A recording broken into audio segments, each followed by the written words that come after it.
मित्रों, क्या आप गायत्री मंत्र जपने के इच्छुक हैं? क्या आप गायत्री की साधना करना चाहते हैं? या आप कुछ समय से गायत्री मंत्र की साधना कर रहे हैं? क्या आप बहुत समय से गायत्री मंत्र की साधना कर रहे हैं लेकिन आपको लगता है कि गायत्री मंत्र हमें फलित नहीं हो रहा है? क्या आप महिलाएं हैं? आपकी भी इच्छा होती है कि हम गायत्री मंत्र का जाप करें, लेकिन कहीं आपने सुन लिया कि महिलाओं को गायत्री मंत्र का जाप नहीं करना चाहिए। इस कारण से आपके अंदर एक भय है।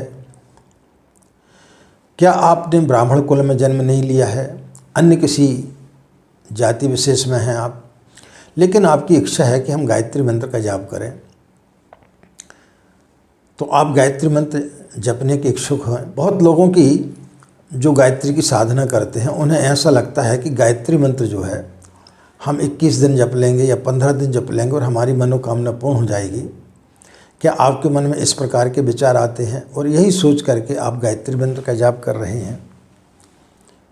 इन सब चीज़ों से आज हम पर्दा उठाएंगे और आपकी समस्त शंकाओं का आज हम समाधान करेंगे। राधे राधे, जय श्री कृष्णा। नमस्कार, मैं आचार्य पंडित गिरीश वारोलिया। गायत्री महामंत्र।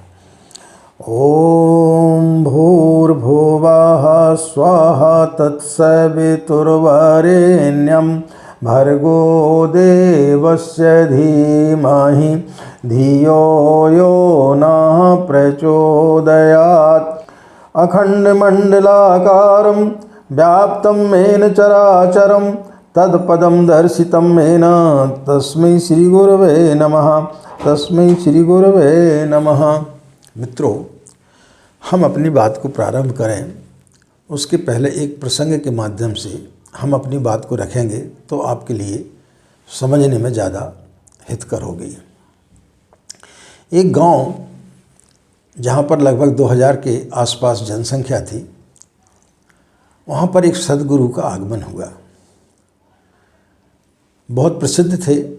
गांव के वरिष्ठ लोग उनसे मिलने के लिए आए और उन्होंने बोला कि प्रभु, आप जो है जगह जगह सत्य को प्रचारित करते हैं, गायत्री मंत्र को प्रचारित करते हैं, लेकिन उससे अभी तक हमें ऐसा लगा नहीं कि किसी को कोई लाभ होता है। शास्त्रों में तो लिखा है कि गायत्री मंत्र इतना पावरफुल मंत्र है कि जो भी व्यक्ति इसकी शरण में आता है उसके सारे दुख दारिद्र दूर हो जाते हैं।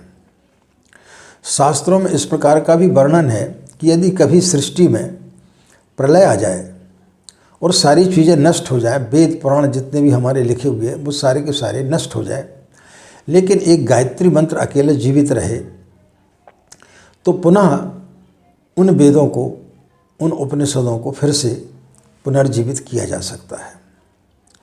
लेकिन इसके बावजूद भी देखा गया है कि लोग गायत्री मंत्र का जाप तो करते हैं, सत्य की खोज में तो जाना चाहते, लेकिन उन्हें कुछ प्राप्त होता क्यों नहीं है। उन्होंने एक कॉपी पेन दिया और बोले कि इस गांव में जितनी जनसंख्या है सबसे पूछ कर के आए कि वो क्या चाहते हैं। क्या वो सत्य पाना चाहते हैं? क्या गायत्री मंत्र के द्वारा वो जो है ईश्वर की सही में भक्ति करना चाहते हैं, माँ गायत्री का साक्षात्कार करना चाहते हैं? शाम को वो प्रतिनिधि लोग लौटे। ताज्जुब की बात है, एक भी व्यक्ति ने सत्य के बारे में नहीं जानना चाहा, ना ही गायत्री मंत्र से हमें क्या सिद्धियां प्राप्त हो सकती हैं, गायत्री मंत्र के द्वारा माँ का साक्षात्कार कैसे किया जा सकता है, यह किसी ने भी जानने की उत्सुकता नहीं थी। कोई व्यापार से परेशान है, व्यापार में कैसे उन्नति हो, कोई बच्ची की शादी कैसे हो जाए, हमारी शादी कैसे हो जाए, अमुक काम हमारा कैसे बन जाए। हर व्यक्ति अपनी अपनी समस्याओं को लेकर उसमें लिखा हुआ था। तब उन सद्गुरु ने जवाब दिया कि पानी है, पानी व्यक्ति की प्यास को बुझाता है, लेकिन यदि आपको प्यास लगी ही नहीं है तो फिर पानी किसी काम का नहीं है। भोजन व्यक्ति की भूख को मिटाता है, लेकिन आपको भूख ही ना लगी हो और 56 प्रकार के व्यंजन रखे हों तो आपकी लिए वो किसी काम के नहीं है। लेकिन एक व्यक्ति रेगिस्तान में प्यास से तड़प रहा हो और कोई व्यक्ति आकर के बोले कि भाई मैं हमें पानी तो दे सकता हूँ, लेकिन उसके बदले में आपको अपनी जान देना पड़ेगी, तो वह व्यक्ति उस समय पानी ही मांगेगा। उस समय अपनी जान की फिक्र नहीं करेगा कि जान वैसे ही जा रही है, तू भाई मुझे पानी पिला दे। तो जब हम किसी भी मंत्र का जाप करते हैं तो सबसे पहली शर्त है कि आपकी प्यास कितनी है, आपकी भूख कितनी है। यदि आपके अंदर प्यास ही नहीं है तो फिर वो मंत्र आपको फलित नहीं हो सकता है। जीवन में जो भी आपके महत्वपूर्ण है वो इतना ज़्यादा सस्ता नहीं हो सकता है। जीवन में जब बच्चा पैदा होता है उसके पश्चात उसके जीवन में सबसे ज़्यादा महत्वपूर्ण क्या होती है? शिक्षा, कि कुछ पढ़ लिख करके वो इस काबिल बने कि कम से कम 25-30 हज़ार रुपये की नौकरी कर सके। तो उसके लिए कम से कम 15 साल तक उसको अथक प्रयास करना पड़ता है, रात्रि को जागना पड़ता है, पढ़ाई करना पड़ती है, तब कहीं जाकर के अच्छे नंबरों से वो पास होता है। उसके साथ में कितने सारे बच्चे पढ़ते हैं, लेकिन क्या सभी बच्चे जो है प्रथम श्रेणी में आ जाते हैं या कक्षा में प्रथम आ जाते हैं? नहीं। जो सही तरीके से, जिसके अंदर प्यास होती है, जिसके अंदर आगे बढ़ने की कुछ भूख होती है, वही व्यक्ति प्रथम आता है। इसी प्रकार से भगवान की साधना है। यदि हमारे अंदर प्यास ही नहीं होगी तो फिर कैसे होगा? हम सिर्फ जो है ये चाहते हैं कि हमारी शादी हो जाए, हमारा घर परिवार बस जाए, हमारी नौकरी लग जाए। तो इन सब चीज़ों के लिए तो छोटे छोटे से जो ज्योतिषी लोग टोटके बताते वो काफ़ी हैं। लेकिन यदि आपको गायत्री मंत्र का जाप करना है और आपको अपने जीवन में कुछ उत्थान करना, आपको जीवन में कुछ बढ़ना है, तो उसके लिए गायत्री मंत्र है। एक फूल के अंदर खुशबू है और आप चाहें कि वो खुशबू आपके अंदर आ जाए तो वो नहीं आ सकती। यदि आपको अपने अंदर वैसी खुशबू लाना है तो आपके लिए प्रयास करना पड़ेगा, आपको सत्य के करीब जाना पड़ेगा, आपको सत्य को जानना पड़ेगा, आपको उस गायत्री मंत्र से परिचित होना पड़ेगा, आपको उसकी साधना करना पड़ेगी, तब कहीं जा कर के आप उस सत्य तक पहुंच सकते हैं। लेकिन होता क्या है कि हम जो है आनंद फानंद में दीक्षा ले लेते हैं। किसी ने बोल दिया भाई बगैर दीक्षा के गायत्री मंत्र फलित नहीं होता है। हम दीक्षा तो ले लेते हैं, लेकिन हमारी वासनाएं बहुत सारी होती हैं। कोई सोचता है कि मेरा ये काम बन जाए। कई लोगों के फ़ोन आते हैं और बोलते हैं आचार्य जी हम जो है 15 दिन से गायत्री मंत्र का जाप कर रहे हैं, 21 दिन से गायत्री मंत्र का जाप कर रहे हैं, लेकिन हमें तो अभी तक कोई फल की प्राप्ति नहीं हुई है। उस फल की प्राप्ति क्यों नहीं हुई है? क्योंकि आपका पूरा ध्यान जो है उसी में लगा हुआ है कि हमें किसी प्रकार से फल की प्राप्ति हो जाए। आपका दिमाग साधना में लग ही नहीं रहा है। जब आपका साधना में दिमाग लगेगा ही नहीं तो आपको फलों की प्राप्ति कैसे होगी? आप कक्षा में पढ़ाई कर रहे हैं, लेकिन आपका ध्यान जो है पढ़ने में नहीं है। सिर्फ आप ये सोचते जाएं कि हम प्रथम कैसे आएंगे, तो आप प्रथम नहीं आ सकते। आपको प्रथम आना है तो आपको उतना मेहनत करना पड़ेगी, उतनी आपको जो है स्कूल भी अटेंड करना पड़ेगा, आपको अपने शिक्षकों से बीच बीच में परामर्श भी करना पड़ेगा, तब कहीं जाकर के आप अच्छे नंबरों से पास हो सकते हैं। आप चाहें कि आपको घर बैठे नौकरी मिल जाए तो नौकरी नहीं मिल सकती, उसके लिए आपको प्रयास करना पड़ेगा। आपके लिए उसके लिए जो है इंटरव्यू देना पड़ेंगे, आपको फॉर्म भर के भेजना पड़ेगा, ये सब प्रक्रिया करना पड़ेगी, तब कहीं जा कर के होता है। तो जब हम साधना करते हैं तो इसमें दो राय नहीं है कि गायत्री मंत्र का जाप करने से व्यक्ति के जीवन में बहुत सारी समस्याओं का समाधान हो जाता है। उन समस्याओं का समाधान कैसे होता है कि कई चीज़ों में व्यक्ति वैसे ही परेशान रहता है। 80% 90% जो समस्या है वो व्यक्ति स्वयं अपनी तरफ से लेके आता है। उसकी जो नकारात्मक सोच है उसी के कारण कई समस्याएं पैदा होती हैं। आदमी के पास में धन की कमी है, लेकिन वो ऊंची उड़ान उड़ना चाहता है, वो हवाई जहाज़ के ख्वाब देखता है, वो कार के ख्वाब देखता है। अब यदि उसने साइकिल के ख्वाब देखा होता तो साइकिल मिल जाती है। ख्वाब देखना चाहिए, लेकिन उसमें इतना डूबना नहीं चाहिए कि आपका मन मस्तिष्क जो है दुखी हो जाए। लेकिन हम क्या काम करते हैं कि हम दूसरों को देख देख करके दुखी होते हैं। इसलिए कहा गया है कि किसी ऐसे व्यक्ति को देखो, यदि आपको कार की आवश्यकता है तो साइकिल वाले को देखेंगे कि भाई चलो कम से कम इस हमारे पास में साइकिल तो है, इस व्यक्ति के पास में तो साइकिल भी नहीं है, तो फिर आप कभी दुखी नहीं रह सकते। लेकिन हम दुखी रहते हैं कि बाजू वाले के पास में इतना पैसा है, हमारे पास में नहीं है, इसका इतना बड़ा मकान है, हमारे पास में मकान नहीं है, और उन सब चीज़ों को लेकर के हम परेशान होते हैं। तो बदला जाए दृष्टिकोण तो हर इंसान बदल सकता है। तो सबसे पहले अपने दृष्टिकोण को बदलें। जिस दिन हमारे अंदर सकारात्मक सोच आ जाएगी उस दिन आपको गायत्री मंत्र फलित होना चालू हो जाएगा। तो गायत्री मंत्र क्या काम करता है? व्यक्ति के अंदर सकारात्मक सोच लेके आता है, व्यक्ति के विल पावर को तगड़ा करता है, उसके अंदर जो है परिस्थितियों से लड़ने की क्षमता प्रदान करता है। जब आपके पास में कोई भी विषम से विषम परिस्थिति जाए लेकिन आप उससे लड़ लेते हैं, आपको एक आत्मबल होता है कि नहीं, ईश्वर हमारे साथ में है। तो भगवान की साधना पूजा पाठ में व्यक्ति को ये चीज़ प्राप्त होती है, भगवान स्वयं आकर के आपकी सहायता नहीं करता है। लेकिन हम सोचते हैं कि हम गायत्री मंत्र का जाप करेंगे और लक्ष्मी माता जो है वो छप्पड़ फाड़ करके हमारे घर में पैसों की बरसात कर देगी, तो ऐसा नहीं होता है। गायत्री मंत्र आपके अंदर जो है सद्बुद्धि लाता है, आपको सही चीज़ों का निर्णय करने की क्षमता लेकर के आता है। तो गायत्री मंत्र का जाप ये सोच करके करेंगे तो फिर आपको लाभ होगा। अब गायत्री मंत्र जो है किसको जपना चाहिए? हर वर्ग का व्यक्ति जप सकता है, चाहे वो ब्राह्मण हो, शूद्र हो, कोई भी व्यक्ति हो, हर व्यक्ति गायत्री मंत्र का जाप करने का अधिकारी है। महिलाएं भी, चाहे वो बच्ची हो, शादीशुदा हो, विधवा हो, हर प्रकार की महिलाएं गायत्री की साधना कर सकती हैं। अनेक लोग भ्रांतियां फैला देते हैं, जिनकी अपनी दुकानदारी खत्म होने की उनको लगता है कि यदि हम बता देंगे कि गायत्री मंत्र जपना है तो इनके अंदर विवेक आ जाएगा, इनके अंदर जो ज्ञान आ जाएगा, तो फिर हमारी कथा सुनने के लिए कौन आएगा। तो कुछ कथावाचक जो है अनेक प्रकार की भ्रांतियाँ लोगों के मन में पैदा कर देते हैं कि गायत्री मंत्र का जाप जो है स्त्रियों को नहीं करना चाहिए, ब्राह्मण के अलावा और किसी को नहीं करना चाहिए। ब्राह्मण के अलावा कोई दूसरा व्यक्ति करेगा तो उसके अंदर विवेक आ जाएगा, उसके अंदर बुद्धि आ जाएगी, ज्ञान आ जाएगा, तब फिर क्या होगा? उनकी बात को कौन मानेगा? इन सब भ्रांतियों को आज के युग में परम पूज्य गुरुदेव ने सारी चीज़ों को तोड़ा। आज शांति कुंज हरिद्वार में आज लाखों करोड़ों जो बहनें हैं वो गायत्री की साधना कर रही हैं, लेकिन उन्हें किसी प्रकार का कोई भी नुकसान नहीं हुआ। हर वर्ग के व्यक्ति वहाँ पर साधना करता है, हर वर्ग के व्यक्ति को जो है व्यासपीठ पर गुरुदेव ने बैठा दिया, वो सारे के सारे लोग कर्मकांड कराते हैं, तो उनके साथ तो कोई कुछ बुरा नहीं हुआ, तो फिर आपके साथ में बुरा कैसे हो सकता है? तो इन भ्रांतियों को हमें तोड़ना चाहिए, इन भ्रांतियों से हमें बचना चाहिए। अब जो गायत्री के बहुत दिनों से साधना कर रहे हैं वो देखें कि हम कहाँ पर गलती कर रहे हैं। यदि वो गलतियाँ कर रहे हैं तो फिर आप जो है गायत्री मंत्र आपको फलित नहीं होगा।